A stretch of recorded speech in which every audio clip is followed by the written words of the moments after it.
요즘 우리가 가장 많이 듣는 말들은 앞날이 막막하다, 걱정된다, 힘이 든다, 두렵다, 그런 암울한 어두운 색깔의 단어들입니다. 자, 이건 세상에서 우리가 듣는 소리이고, 우리는 이 시간 세상 소리 들으러 온 게 아니고 하나님의 말씀 들으러 왔습니다.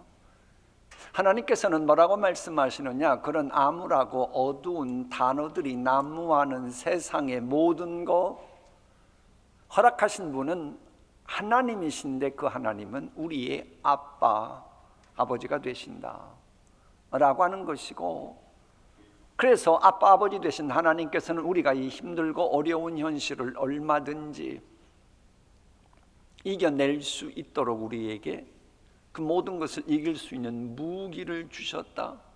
그 무기가 바로 하나님의 말씀이라고 하는 겁니다. 싸움에서는 우리의 무기는 하나님 앞에서 견고한 요새라도 무너뜨리는 강력한 무기인데, 그 무기가 뭐냐?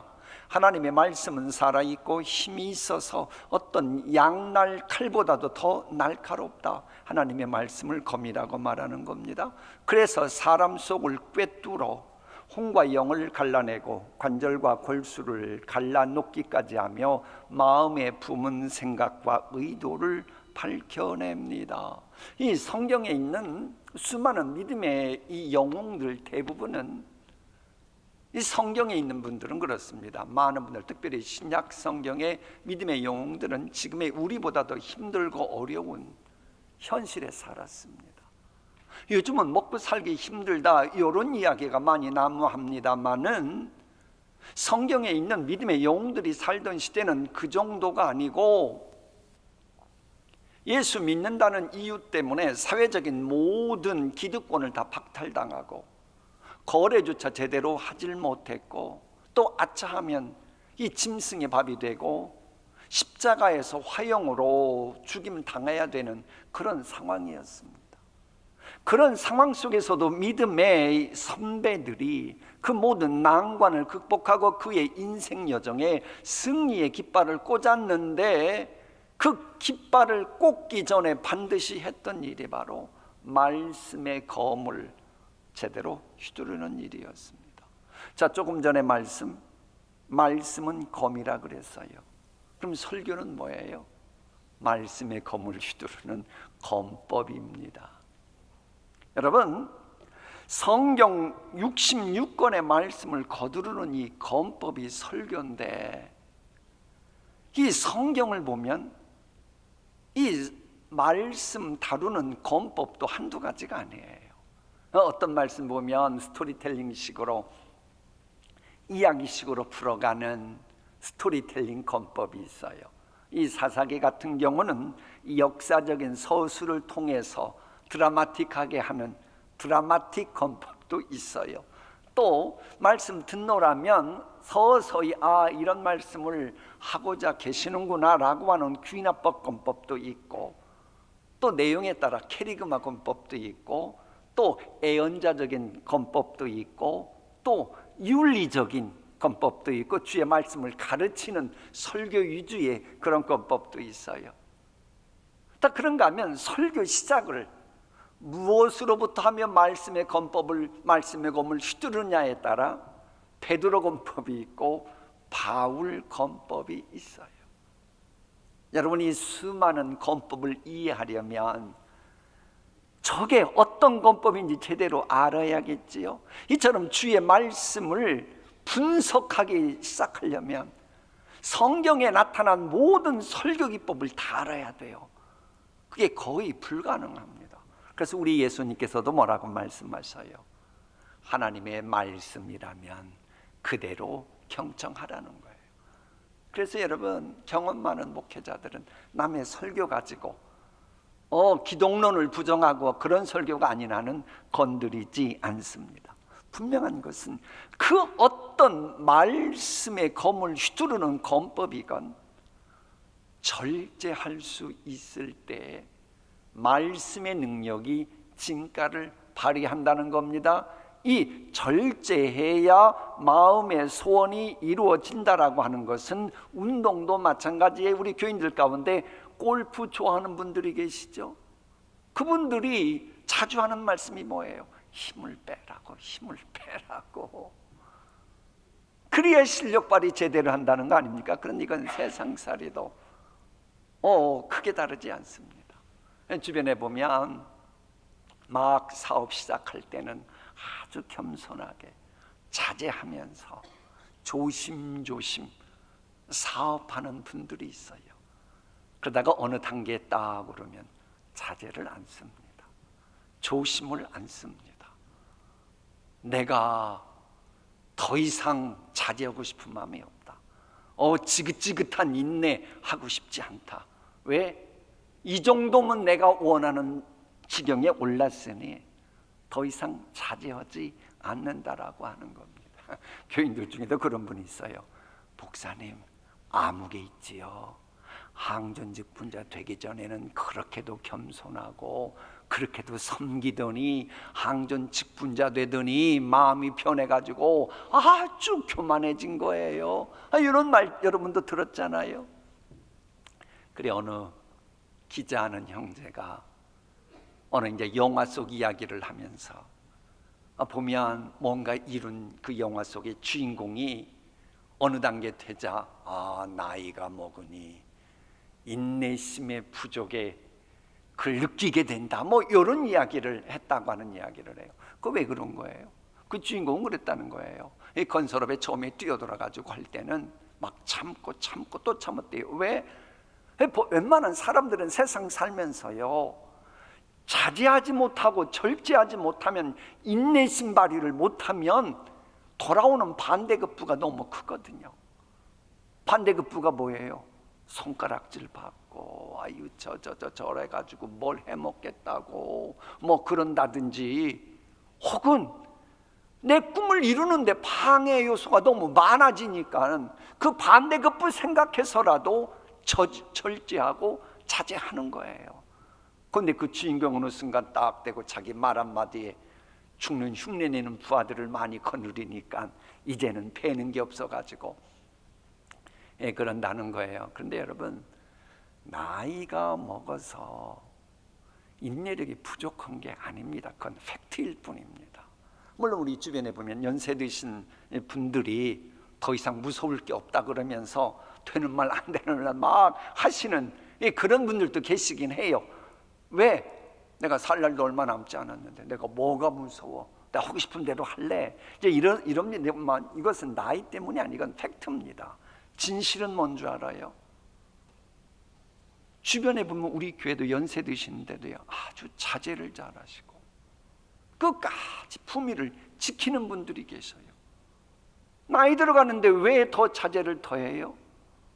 자기 자식을 생각하고 손주의 앞날 생각하니 자제가 되는 거예요. 이 젊은 사람도 마찬가지예요.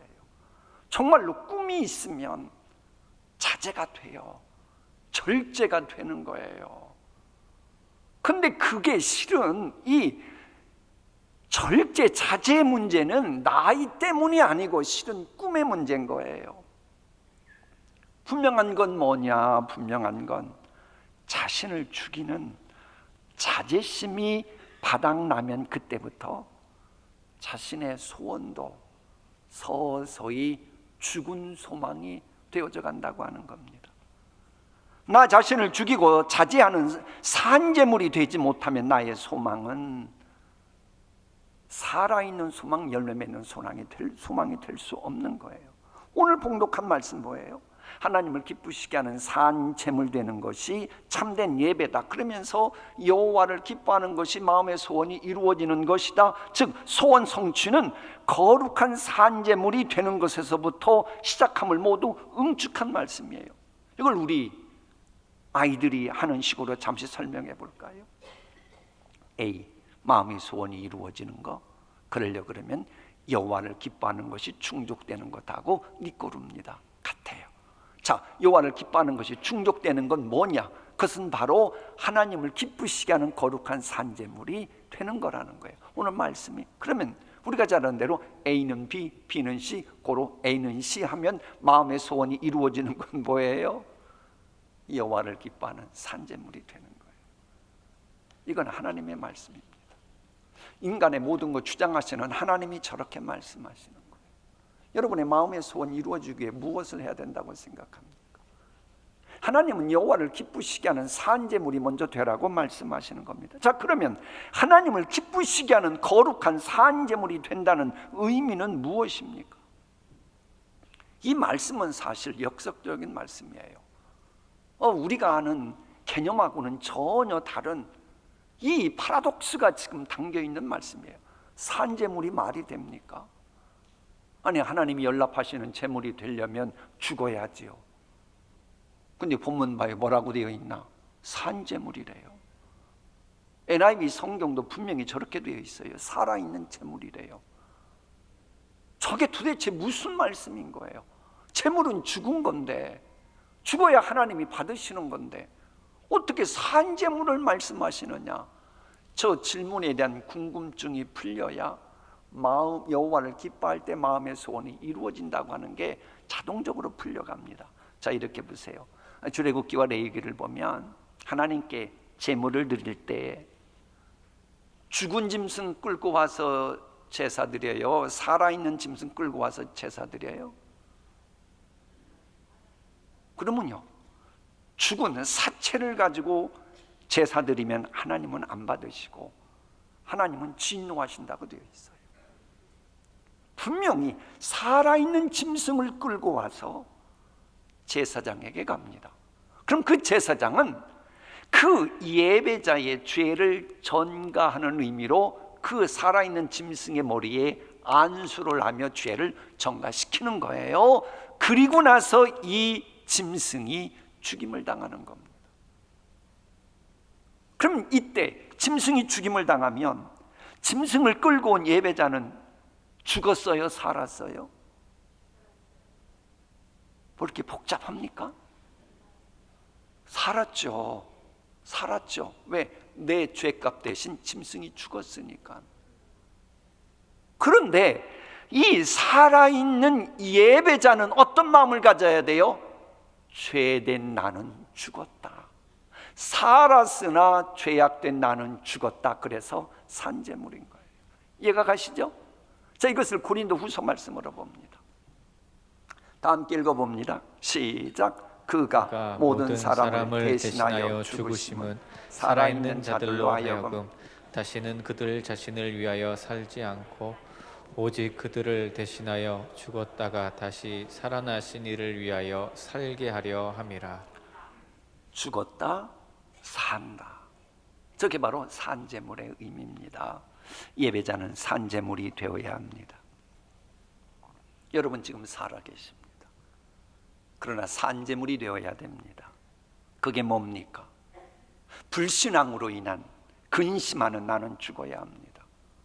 앞날이 막막하다면서 염려하고 있는 나는 죽어야 합니다. 나는 죽고 대신 나를 다시 살아나게 하신 부활하신 주님을 바라보며 믿음으로 바라는 것의 실상인 그 믿음을 가지고 주님 앞에 영광의 소망이신 주님을 앙망하면서 나아가는 그런 산재물이 되어야 합니다. 물론 이렇게 살아간다는 것이 쉽지 않습니다. 그래서 본문은 뭐라고 말해요? 거룩한 산재물이라 그래요. 거룩은 어떻게 돼요? 말씀과 기도로 거룩하여 짐이라. 말씀을 가까이 하면서 주님 앞에 나아가는 산재물, 기도 생활하면서 주님 앞에 나아가는 산재물, 이게 바로 하나님을 기쁘시게 하는 겁니다. 간혹 교회 생활한다고 하지만 하나님이 아니고 사탄막이 기쁘게 하는 부덕스러운 교인들을 볼 때가 있잖아요. 왜 그런 줄 아세요? 그 사람이 근본이 못돼서 그런 게 아닙니다.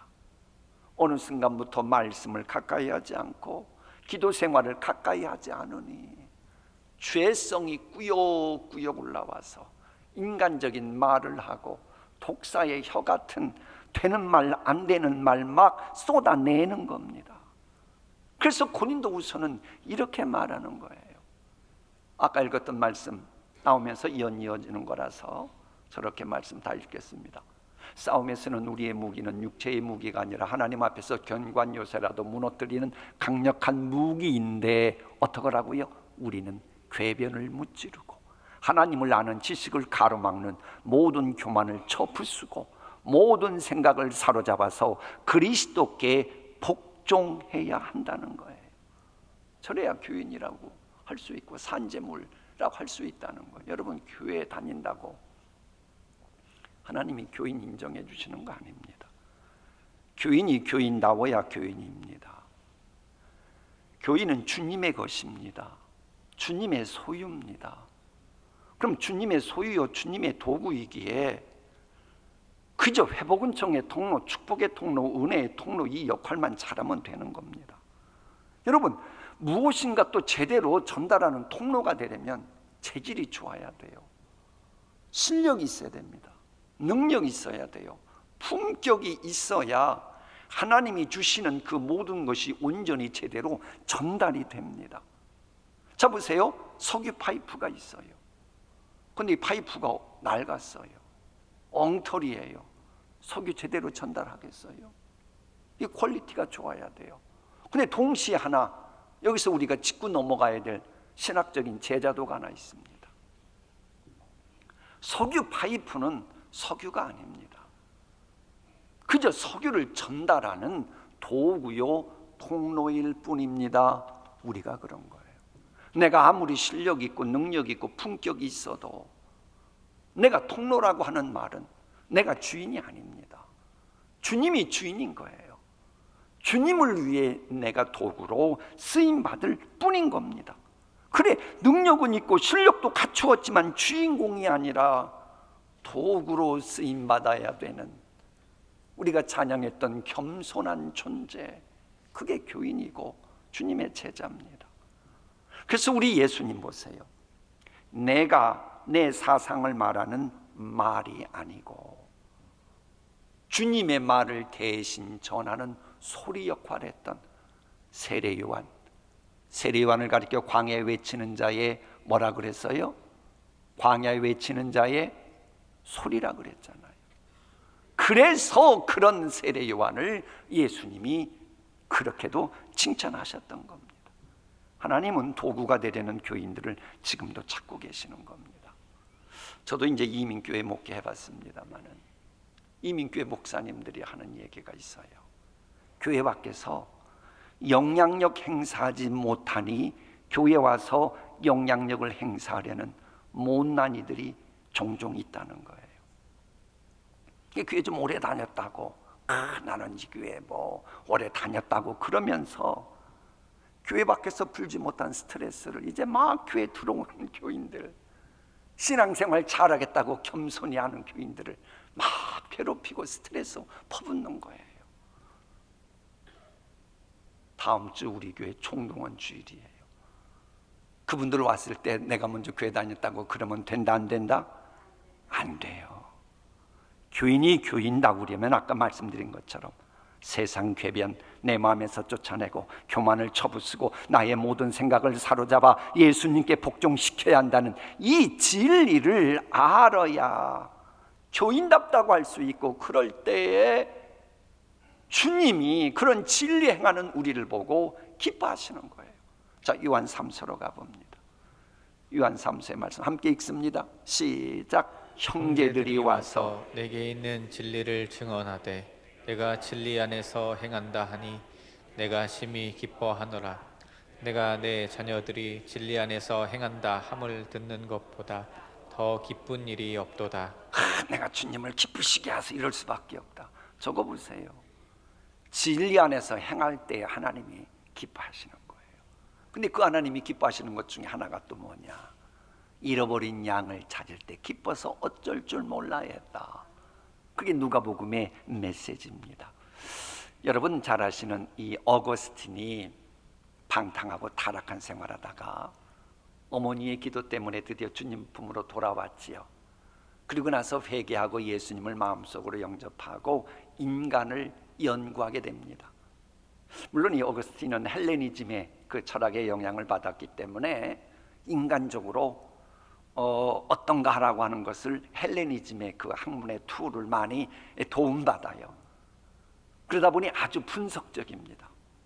마치 헬레니즘의 그 영향을 받아가지고 하나님의 말씀을 성령 충만한데 기록했던 바울 신학을 그래서 이해하는데 아주 능통한 그런 신학자가 됩니다. 근데 그가 죄에 대해서 저런 말을 합니다.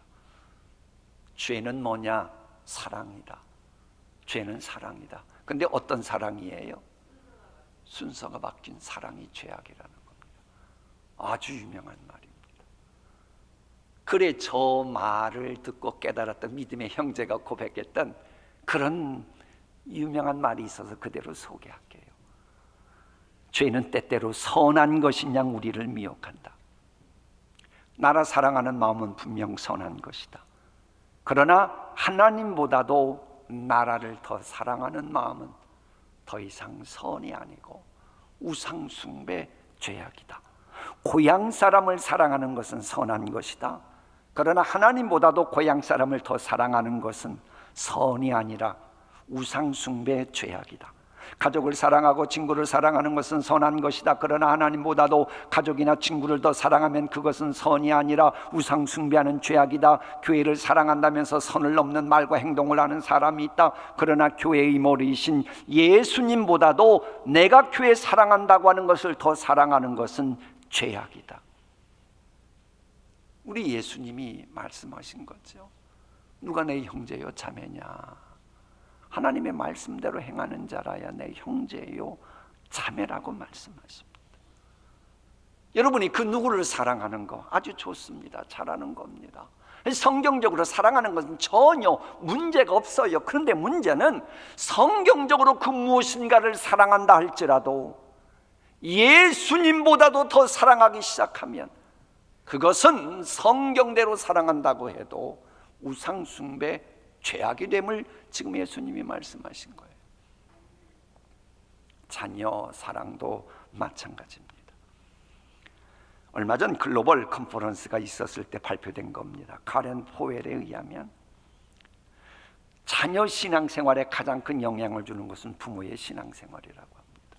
그러니까 부모님이 내 인생살이의 주인이 주님이심을 자녀에게 보여주지 못하고 말하지 못하면 그 자녀들은 무슨 일이 있으면 그 핑계대고 교회에 멀리 한다고 하는 얘기입니다. 여러분의 자녀들 신앙생활 잘하고 계십니까?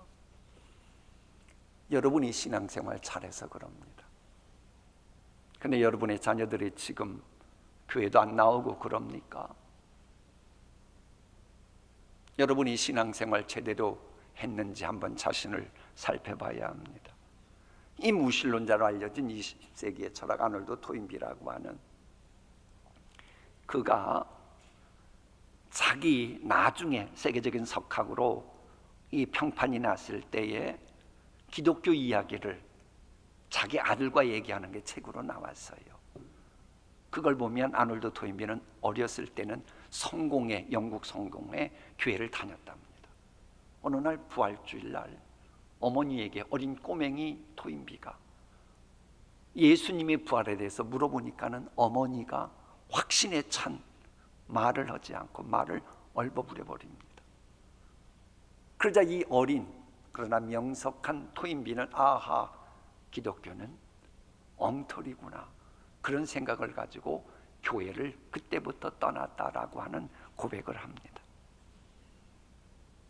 자녀들의 신앙생활에 문제가 있을 때에 부모님들에게 왜 자녀에게 신앙교육 제대로 못 시켰어요? 라고 물어보면 많은 분들이 시간이 없어서 그랬다, 먹고 살겠는데 바빠서 그랬다 라고 말하더래요. 그래서 시간이 없어서 자녀 신앙교육 못했다라고 하는 부모님들 1,500명을 대상으로 설문조사를 했답니다. 자녀 교육에 있어서 우선순위를 한번 정해 보십시오. 결과는 저렇게 나왔습니다. 처음에 인성, 그 다음에가 지성, 그 다음에가 진로 문제, 그 다음에가 신앙이더랍니다. 시간이 없어서 자녀를 신앙교육 제대로 못 시켰다기보다는 우선순위에 있어서 신앙이 얼마나 중요한지를 내 스스로 거부했기에 그렇게 되었다라고 하는 그런 말입니다. 여러분은 자녀 교육할 때 무엇에 가장 우선순위를 두고 계십니까? 그것이 여러분 자녀들의 앞날을 결정할 겁니다. 보암직하고 먹음직했던 선악과 같은 세상 유행 풍조 때문에 자녀 후손들을 지금도 주의 놀라운 은총이 예비된 에덴 동산에서 추방시키는 어리석은 부모들이 얼마나 많이 있습니까? 왜 그런 거예요? 자녀 사랑 안에서의 아니, 자녀 사랑이에요. 그러나 우선순위가 뒤바뀐 사랑, 하나님보다도, 하나님 사랑하는 것보다도 자녀를 더 사랑했기 때문인 겁니다. 자녀들을 주께서 다 예비해 놓으신 그 동산에서 추방시키는 죄악, 더 이상 범하는 것은 지혜가 아닙니다.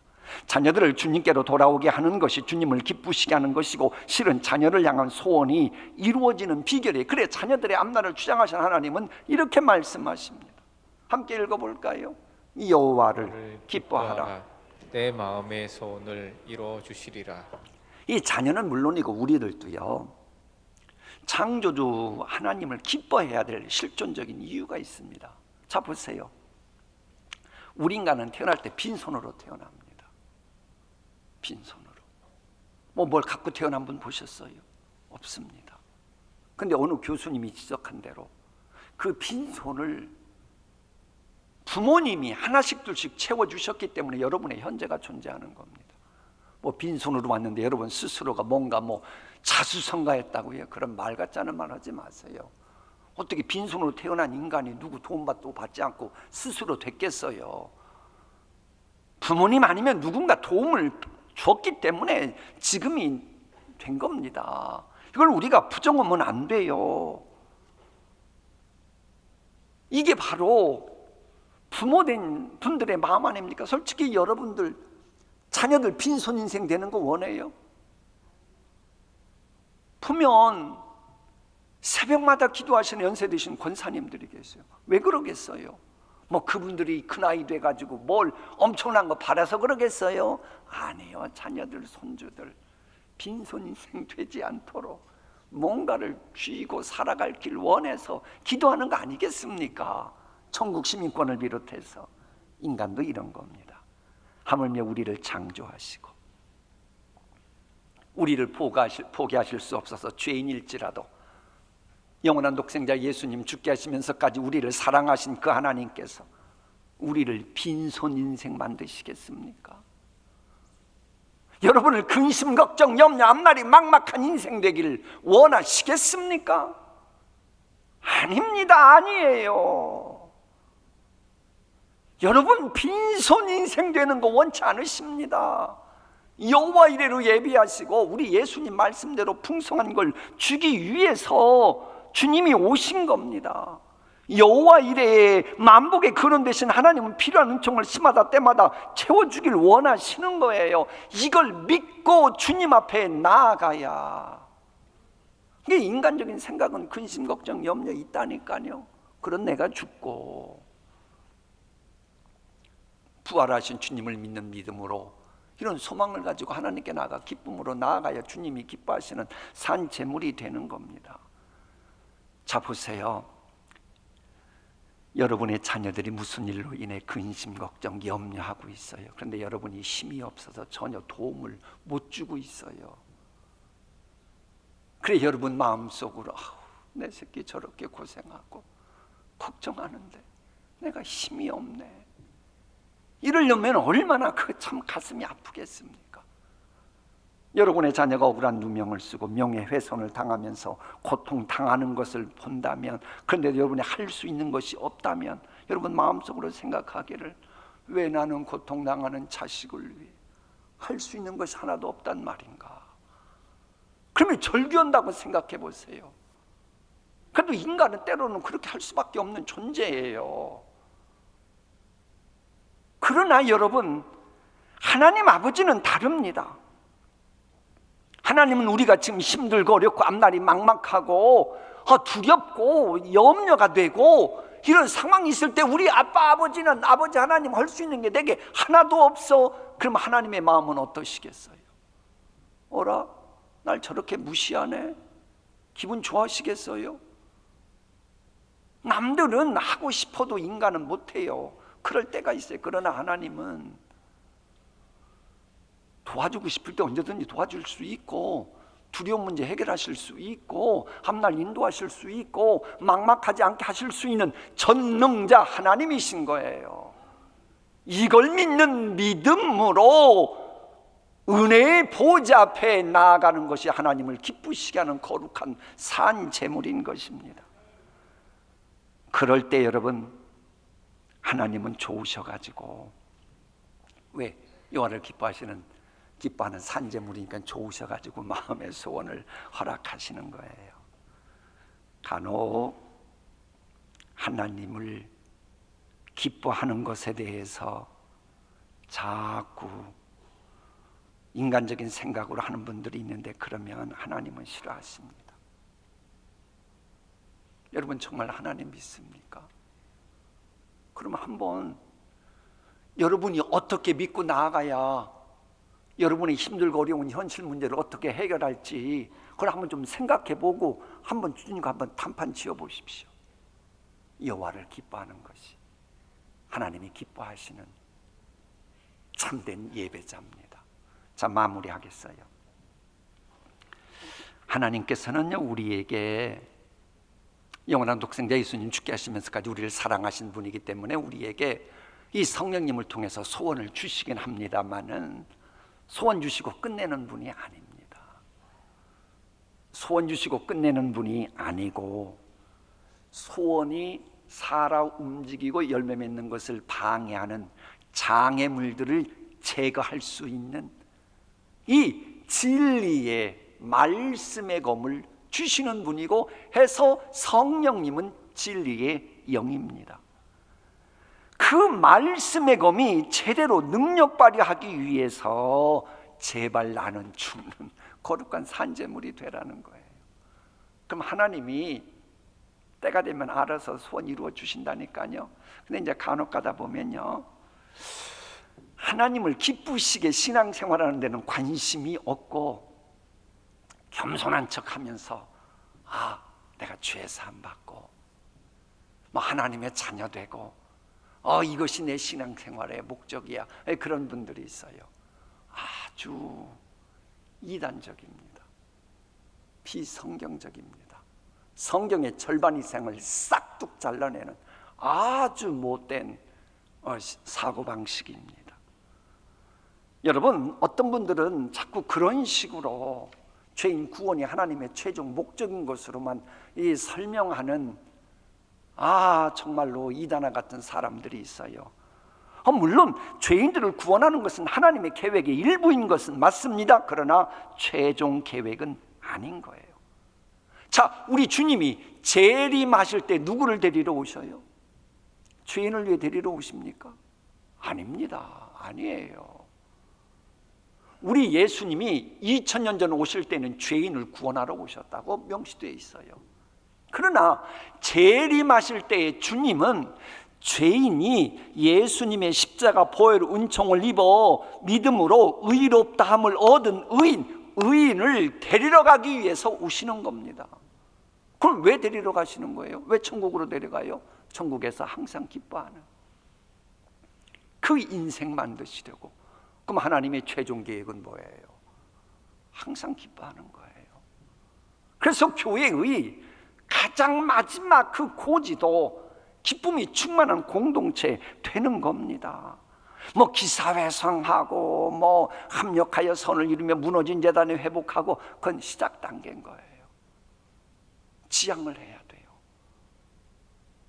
하나님이 시마다 때마다 은총 베푸시는 거, 그것은 항상 기뻐하는 단계로 나아가게 하시는 계획의 과정인 거예요. 이런 놀라운 계획을 가지신 하나님이시기에 여호와를 기뻐하면 그가 네 마음의 소원을 내게 이루어 주시리로다. 이런 하나님을 기쁘시게 하는 거룩한 산제물이 되어야 합니다. 그게 바로 성경적인 예배입니다. 하나님의 말씀 다 함께 읽고 마치겠습니다. 그러므로 형제들아 내가 하나님의 모든 자비하심으로 너희를 권하노니 너희 몸을 하나님이 기뻐하시는 거룩한 산 제물로 드리라. 이는 너희가 드릴 영적 예배니라. 아멘.